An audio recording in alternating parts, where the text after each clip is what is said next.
First off, sorry for somewhat poorer sound maybe than last time. I'm using a small camera so that you're easy to bring along. Right now we're standing on a tower like way up high above the Gulf of Mexico, and I was watching the Weather Channel this morning, and they said there's 2 hurricanes headed up through the Gulf of Mexico right now. We'll probably see landfall, from what they think, further up towards like Louisiana, Texas, sometime in the middle of or early next week, Monday or Tuesday. So we'll have to wait and see what happens with that, but it will very likely bring on a lot more rain.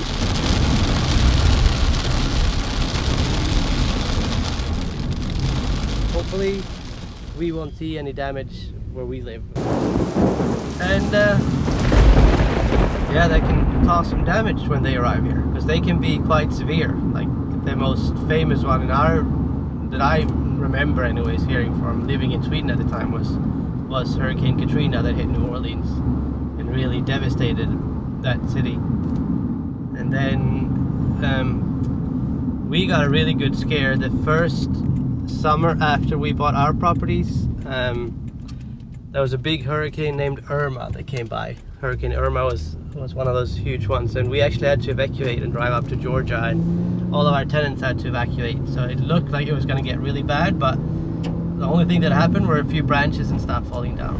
I used this same gas station. It was actually the first place we could fill up again after Hurricane Irma had passed. So normally what happens when the hurricanes or the hurricane threat starts coming in is that people hoard food and gas, so they oftentimes empty all the gas stations.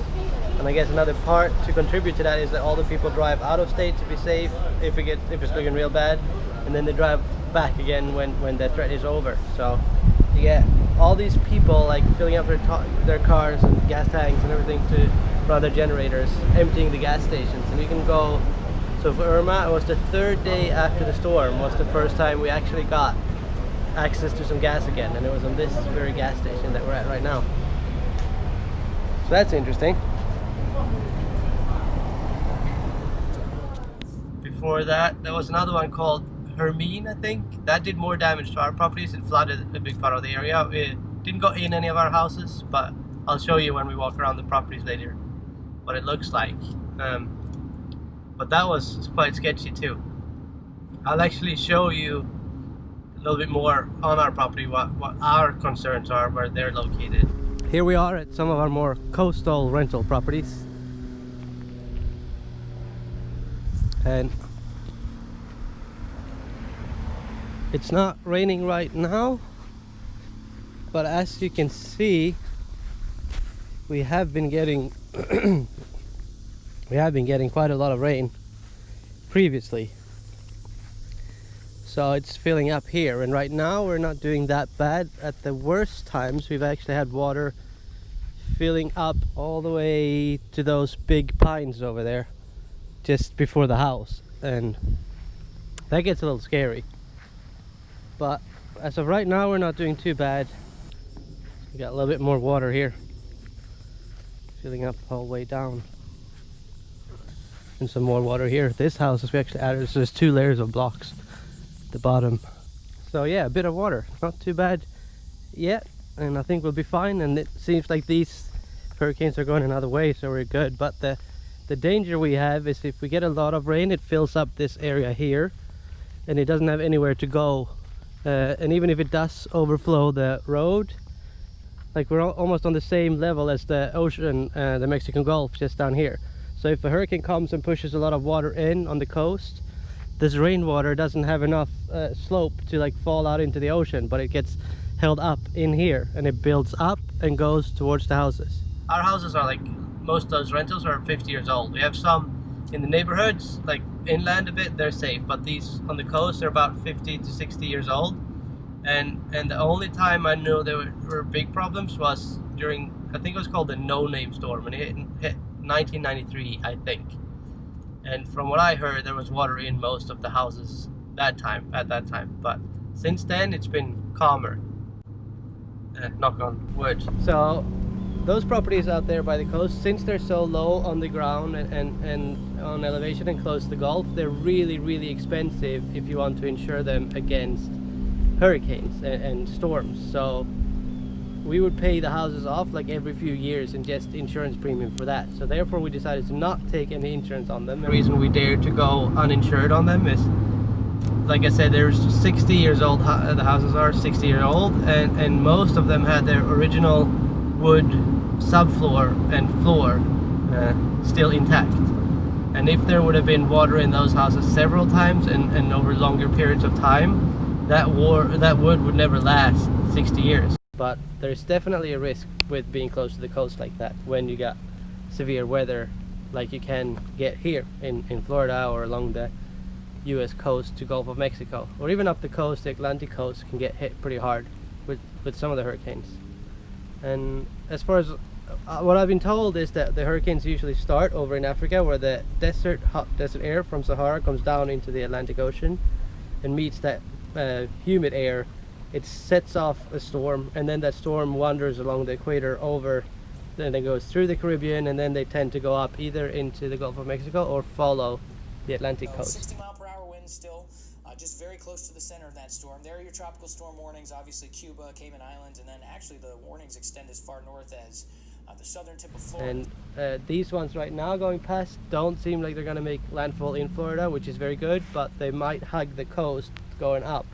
And apparently they're always stronger on their right side. So if we have one storm going up the coast here, they will cause more damage probably on this side, which is where we have our properties and where we live and all that. So we might see a lot of, you know, elevated water along the coast and stuff like that. But look at this, it's starting to fill up a little bit here.